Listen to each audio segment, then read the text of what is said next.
Les sinistrés riverains du lac des Deux-Montagnes n'ont pas de répit depuis 3 semaines. L'instigateur de l'action collective à Sainte-Marthe-sur-le-Lac est à bout de nerfs.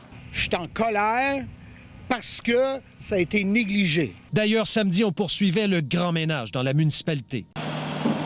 Les pluies abondantes des dernières heures et la fonte des neiges en Abitibi ne laissent présager rien de bon pour les jours à venir. Pas évident, en effet, d'avoir le dessus sur la météo. On est à Saint-Joseph-du-Lac. Voyez qu'une portion de la route 344 qui a été fermée par mesure préventive par Transport Québec. Et ce qui occasionne ça, c'est qu'il y a un cours d'eau qui s'appelle le cours d'eau Perrier, qui, lui, reçoit chaque année la fonte des neiges, la pluie de ruissellement. Il y a un mot d'ordre, hein? Retirez pas vos sacs de sable quand même pour au moins la prochaine semaine. Ah non, tout à fait. Ici, c'est le mot d'ordre. Oui, ça résiste. On a un barrage ici, donc on repousse l'eau et on a une flaque d'eau à peine qui a rentré à l'intérieur. À Pointe-Calumet, on est sur cette fameuse digue qui fait 2,4 km. Elle tient toujours le coup. On le sait qu'elle a été rehaussée à la fin du mois d'avril. D'ailleurs, on a vu en après-midi des employés du Centre d'expertise hydrique du Québec qui la surveillent de façon constante. À quelques mètres de l'immense barrière, il y a un quartier submergé qui se trouve dans une plaine inondable. Ça fait 3 semaines qu'on est sous l'eau.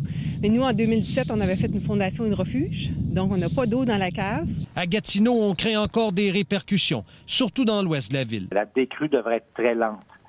Puis ça, c'est difficile parce que c'est des gens qui doivent rester dans leur maison, faire fonctionner leur pompe 24 heures sur 24. Enfin, le maire de Saint-Joseph-du-Lac m'indiquait que dans le cadre de la dernière assemblée du Conseil, on a demandé au ministère des Transports d'entreprendre des travaux pour rehausser justement la route 344, qu'on appelle aussi le chemin d'Oka. Yves Poirier, TVA Nouvelles, près du lac des Deux-Montagnes.